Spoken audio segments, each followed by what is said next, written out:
Em 2008, em Toronto, no Canadá, quando eu tinha 22 anos, eu tive um trabalho da pesada. Na verdade, alguns, né? Mas eu vou falar aqui de um trabalho específico que vocês não vão acreditar nos detalhes.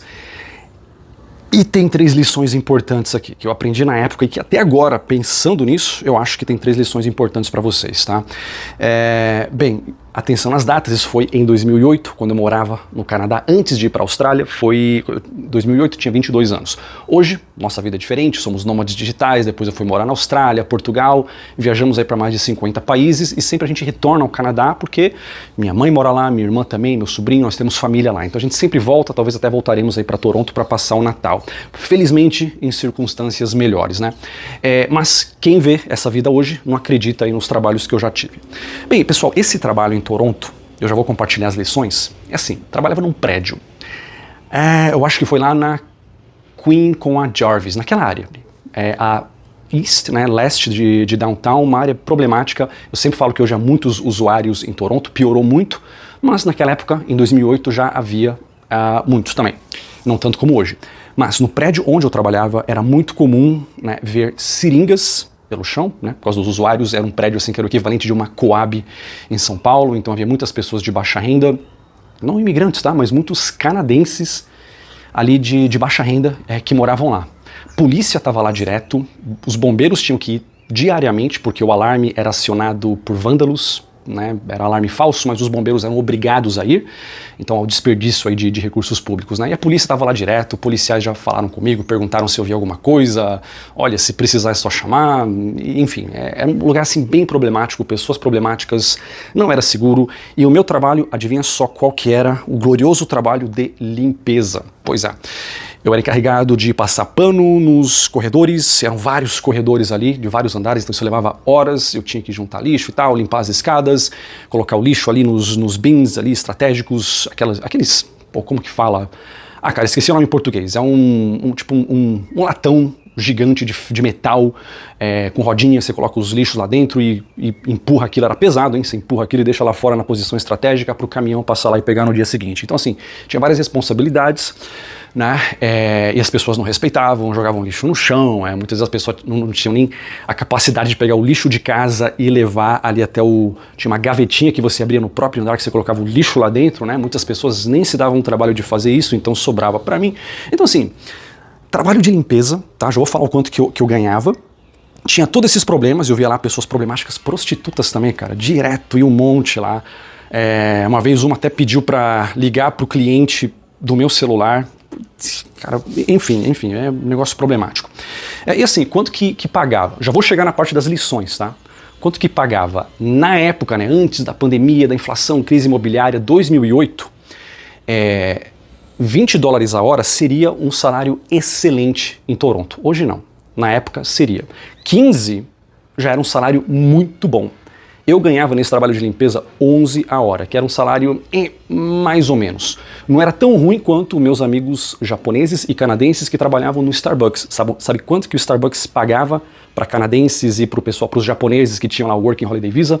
Pagava na época $9 a hora. Mas lembrando, isso era 2008.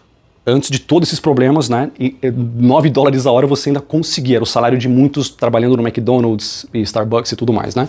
Eu ganhava 11, que era o salário mais ou menos ali, né.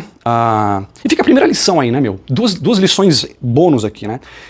Eu imigrante ali, num trabalho zoado, limpeza, braçal, ganhando mais que muitos japoneses com Working Holiday Visa e muitos amigos canadenses que trabalhavam no Starbucks, né? Amigos jovens, né? Que normalmente Starbucks, McDonald's era o primeiro trabalho lá do cara que tem lá 19, 20 anos antes de sair da casa dos pais, né? Enfim, primeira reflexão. Outra, esse lugar de baixa renda, você vai pensar, só tinha imigrante. Cara, hoje pode ser o caso, mas naquela época tinha muitos canadenses. Eu via lá canadense, nato, tentando ir morar lá, o governo ajudava e a pessoa reclamando que o governo não ajuda e que a pessoa não tinha dinheiro e que tá difícil. Eu pensava, porra, mas eu sou imigrante, cara, eu tô aqui trabalhando, ganhando, muitos brasileiros trabalhando na construção e limpeza e ganhando mais, e esse pessoal que nasceu aqui com todas as oportunidades reclamando da vida. Então, 2 liçõezinhas bônus aí, tá, pra você parar e refletir. Daqui a pouco tem mais 3 aqui. Então, anotei aqui tudo que eu via lá, né, as seringas, pessoal, pentagrama do capiroto, ele estava pichado ali em várias paredes, eu já tive que limpar alguns ali, alguns eu nem consegui remover. Nem era parte do trabalho, né? Mas, porra, eu tava lá, eu tinha que lidar com isso, cara. Porra, é sério, tinha isso. E você olhava pra parede aqui, pentagrama ali do capiroto e no chão as seringas. É um trabalho complicado, eu tinha que usar luva até. E aí com tudo isso, tanto que eu tava indo pra Austrália, né? Foram minhas últimas semanas em Toronto, antes de eu ir passar pelo Brasil temporariamente e ir morar na Austrália, né? Tanto que esse trabalho estava me ajudando a juntar dinheiro para isso. Então eu tinha lá um amigo que sempre comenta nas lives aqui, ele mora na Austrália hoje, mas antes ele morava no Canadá também. Eu fui para a Austrália primeiro, ele foi depois. Hugo. O Hugo, ele dava aula de jiu-jitsu, né? Só que ele também tinha esses trabalhos de limpeza. Né? E eu ia passar esse trabalho para ele. Eu falei, pô, Hugo, você tá dando aula e tal, mas ó, tem um trabalho aqui, eu vou sair, se você quiser, pega esse trabalho aqui para você. Ele, beleza. Aí o Hugo foi lá, né? Eu fui mostrar o trabalho pra ele e o cara lá todo valentão, fortão e dava aula de jiu-jitsu e tal. Eu falei, olha, meu, tem as seringas no chão e ele, putz, tem umas prostitutas aqui também, polícia vem aqui direto e ele, putz, é mesmo? Eu falei, ó, e aqui ó, tem os pentagramas do capiroto. Ele, mano, não, se tiver pentagrama do capiroto eu não vou querer limpar isso não. Mano, o cara, valentão, tipo, eu não vou zoar, ele vai comentar aqui depois, mas, mano, até o Hugo valentão e tal, na hora que ele viu aquele trabalho, ele pensou, não, acho que eu não quero não. E pessoal, eu tava lá fazendo trabalho de boa, vocês vão pensar, eu tava estressado, eu tava triste. Olha, não era o trabalho dos sonhos. Só que, aí que vem as lições, pessoal. Eu não estava estressado ali, meu maior problema era ter que acordar cedo. Não é dos meus talentos, você quer me estressar, pede pra eu acordar cedo. Não gosto, não me adapto. Tirando isso, uma vez que eu tava lá acordado depois do café, cara, beleza. Por quê? Porque ser faxineiro no Canadá era o trabalho dos meus sonhos, principalmente ali com as seringas e com o pentagrama do capiroto? É claro que não, ninguém sonha com isso. Mas eu sentia que eu tinha ali, sei lá, meio que uma aura protetora que não me deixava me estressar e ser afetado por toda aquela negatividade daquele ambiente. E eu sei que é meio estranho um cara que, né, não tem crença no sobrenatural falar uma coisa dessa, né? Mas é o que eu senti ali. E muitos vão pensar, pô, mas calma aí, meu. Como que você passou por um trabalho desse, você não se estressou? Tá, esse é um dos motivos, porque era temporário. E aí que vem as lições. Trabalhando de faxineiro num lugar horrível assim, tá? Quais são as lições? Cara, primeira, vamos começar aqui pelo basicão. O lugar e a idade. Eu tinha 22 anos, hoje eu tenho quase 40.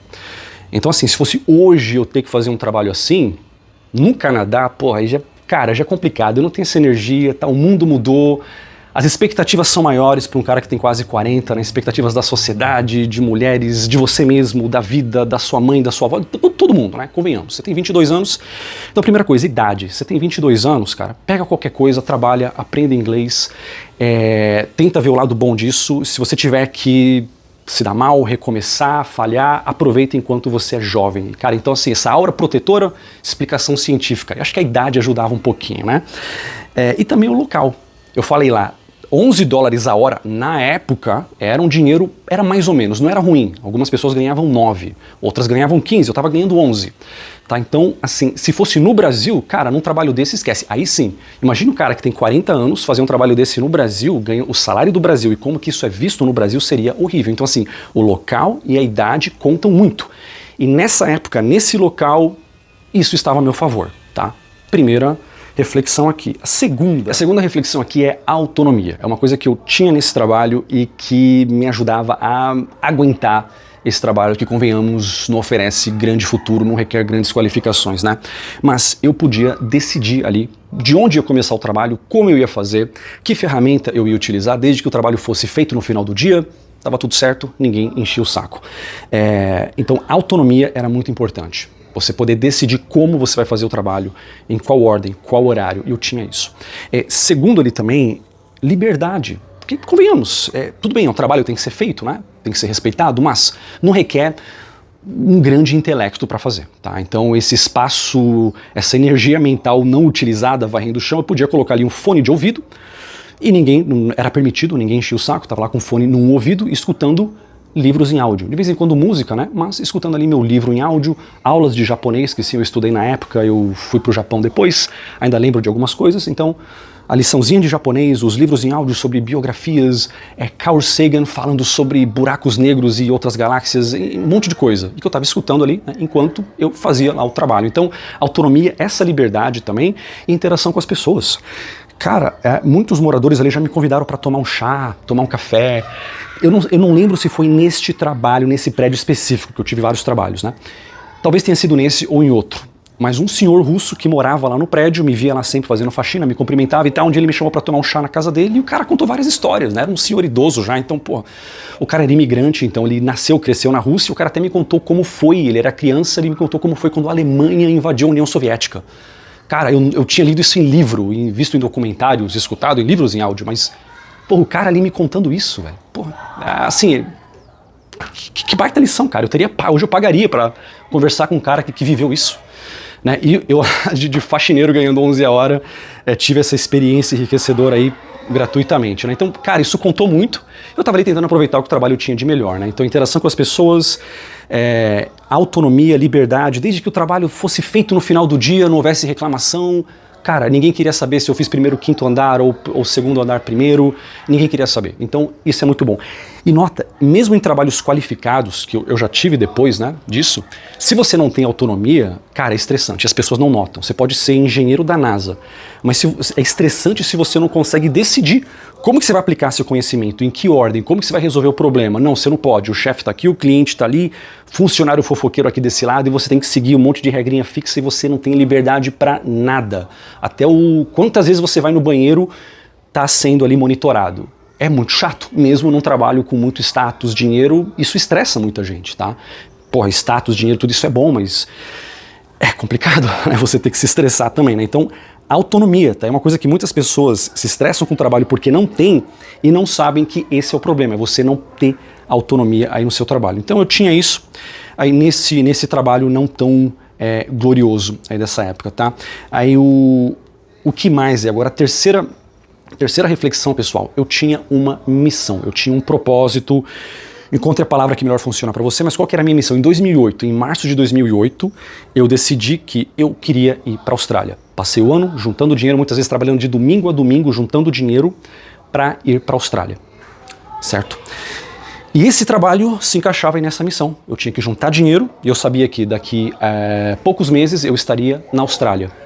Então esse trabalho estava me ajudando, ele se encaixava ali numa missão que eu tinha que para mim era importante. Aí você decide o que é importante para você, se sua missão é sair do Brasil para outra cidade, o que quer que seja, mas eu tinha uma missão, tá? Então assim, porque se você não tem isso, aí fica mais difícil superar essas coisas chatas da vida. Né, se você não tem essa missão. Tudo bem, eu tinha lá um PSP portátil, um videogame que eu gostava aqui. Em momentos de folga ali, ou quando eu já tinha terminado o trabalho, ou um pouquinho na hora do almoço, eu até jogava ali no trabalho, eu tinha essa autonomia, né? Pô, o trabalho tá feito e tal, eu até jogava um pouquinho de PSP, né, que eu tinha lá na época. O PlayStation portátil. Então assim, essas coisas materiais, nova televisão e tal, isso é bom, é mais barato no Canadá, isso traz uma certa... eu não vou dizer felicidade, mas um prazer. Só que isso é momentâneo. E você tem que ir além disso. Eu não estou dizendo não compre bens materiais. Compre, mas não dependa só disso. Cara, se você não tem uma missão maior, eu não sei quantas televisões, tênis da Nike ou Playstations você vai ter que comprar para tapar esse buraco aí, que você vai sentir falta de alguma coisa. Então assim, a minha missão era essa. E o trabalho estava me ajudando a cumprir essa missão. E como eu sabia que eu tinha uma missão, era temporário, então, porra, que se dane, seringa no chão, pentagrama do capiroto ali, cara, eu tô aqui de passagem, cumprindo a minha missão, tô de boa. Isso me ajuda a estar aqui em estado zen, porque eu sei que eu tô indo para um lugar melhor. Essa frase pode ser mal interpretada, né? E de fato aconteceu, né, pessoal? Aconteceu. Antes de eu falar um pouco mais aqui, tem uma coisa que eu esqueci de falar para vocês, pessoal. Esqueci, mas atenção quem tá assistindo ainda. Vamos falar sobre Estados Unidos essa semana talvez ainda, tá? Com o Dr. Daniel Toledo. Tá, que ele tem um canal que eu sempre recomendo aí quem quer saber sobre Estados Unidos. Sei que a gente tá falando do Canadá aqui, né, mas mais pessoas querem ir para os Estados Unidos. Então, ó, vou até deixar aqui, ó. Visite o canal do Daniel Toledo, pô. Ele tem muito conteúdo bom, principalmente nessa altura agora de eleição chegando e tal. Você quer saber sobre geopolítica e também sobre imigração, como morar e tudo mais, quais são os golpes que muitos brasileiros caem. Visite o canal do Daniel Toledo e lá ele vai falar muito aí sobre essas coisas. Em breve a gente faz um vídeo juntos aqui neste canal, né? Talvez 2 vídeos. Beleza, agora pessoal, já falei tudo isso aí pra vocês, tá? Uma reflexão final aqui, né? Tudo deu certo, né? Eu cumpri essa missão, fui morar na Austrália e tudo mais, beleza, tá? A vida continua. Hoje o Canadá mudou tanto, mudou muito. E o que eu falo é assim, eu sempre volto pro Canadá porque tem família, minha mãe tá lá, meu sobrinho, minha irmã e tal, então a gente sempre volta pra lá. E voltaremos em breve pra ficar um tempo lá, tá? Mas não é o lugar mais que eu gostaria de morar, tá? Tanto que eu já até falei num vídeo que se eu tivesse que escolher hoje entre morar em Gramado, na Serra Gaúcha, Rio Grande do Sul, ou no Canadá, nas minhas circunstâncias hoje eu prefiro morar em Gramado, Brasil, Rio Grande do Sul, do que morar em Toronto, por exemplo. Nas minhas circunstâncias. Se eu tivesse que voltar a ser CLT, eu preferiria o Canadá, mas nas minhas circunstâncias eu preferiria morar em Gramado do que numa cidade canadense, tá? Tanto que eu vou até deixar para vocês aqui o vídeo onde eu mostrei lá Gramado e onde eu falei sobre isso também, né? Porque Gramado é um lugar 2.0 no Brasil, que hoje eu preferiria mais do que morar em Toronto. Quer saber mais? É só clicar nesse vídeo aqui. Valeu então, pessoal, até o próximo vídeo.